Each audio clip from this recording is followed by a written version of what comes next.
variety of techniques that propagandists use to depict the enemy, and there are real tensions in that propaganda, because on the one hand you don't want to minimise the power of the enemy, because ultimately you want to prove that you are beating a formidable foe.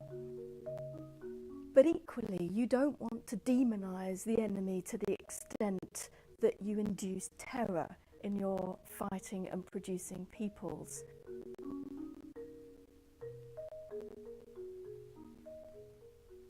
These postcards are a good example of the variety of propaganda images concerning the Germans. We have an interesting contrast between the German soldier, who is showing how cruel they are to animals, and this depicts their slaughter of Red Cross dogs that they're going to roast for dinner. Contrast that to the Allied soldier who is caring for this billy goat here, and that caring attitude. There's a very good contrast between the culture of and civilization in the Tommy and the barbarity of the Hun. The Germans, on the other hand, depicted the British as using power politics in Europe to assert their dominance over other European powers, that while the British Empire was unable to expand unchecked, that the German Empire was being confined unnecessarily. This was all about imperialism and imperial powers fighting it out. And the Germans also depicted perfidious Albion, the idea of British hypocrisy, that while the British were condemning the Germans for their suppression of peoples, the British Empire, of course, was suppressing their peoples in Ireland, in India, in Egypt, across the Middle East.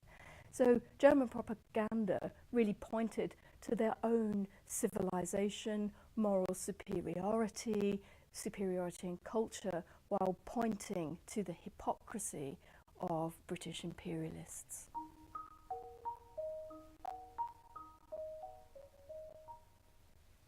Gender was a very important component of First World War propaganda.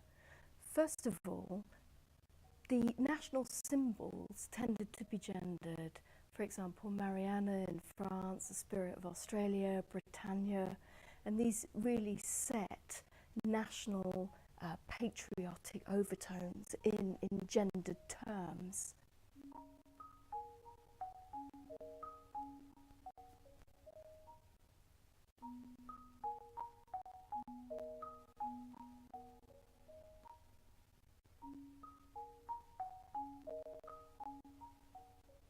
These postcards were representative of women as symbols of the nation.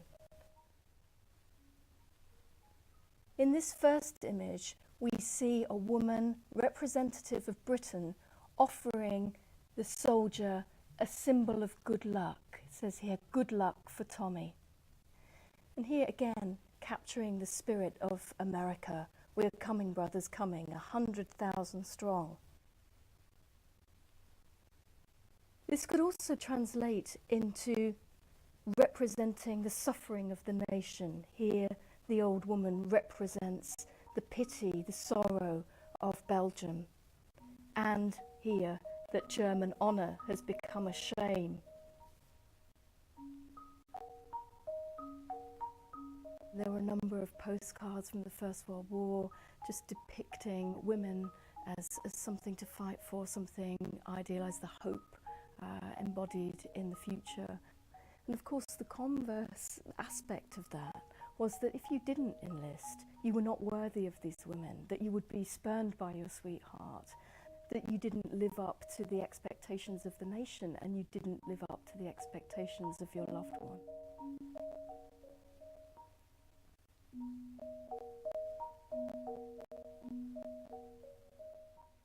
All of these postcards depict the woman as sweetheart, and here she is the promise of what awaits when the soldier returns home. Here's a pipe dream. He's imagining her at home, waiting for him. And again, he who serves wins the girl. The VC for Valor pinned on here by the girl. And here, again, khaki is the style for men. Khaki, to be in the army, attracts the woman. The hope that love could bring to the soldier on the front lines is captured beautifully in this postcard here. Here, the soldier is happy when his sweetheart loves him, but sad if she does not. There are a number of tensions in propaganda depicting women in the First World War.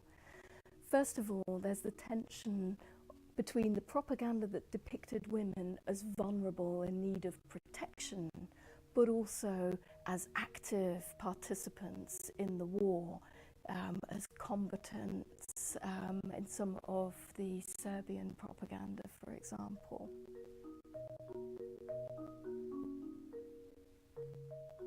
And there's also one of the most profound tensions, of course, comes out in the role of the munitions worker, because on the one hand, these women are manufacturing the weapons, the bullets that the men are going to fire at other men. These are the weapons of destruction and death. But on the other hand, they're also the mothers of the next generation.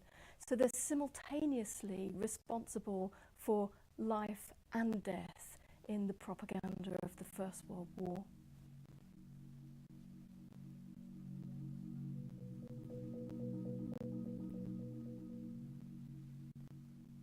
Cinema in the First World War was a noisy affair.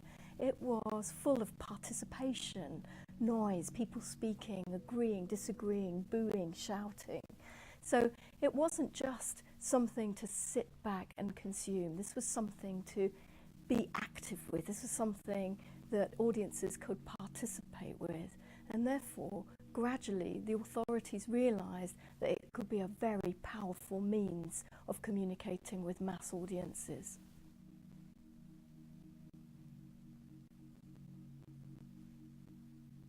The Battle of the Somme film, made by Malins and McDowell,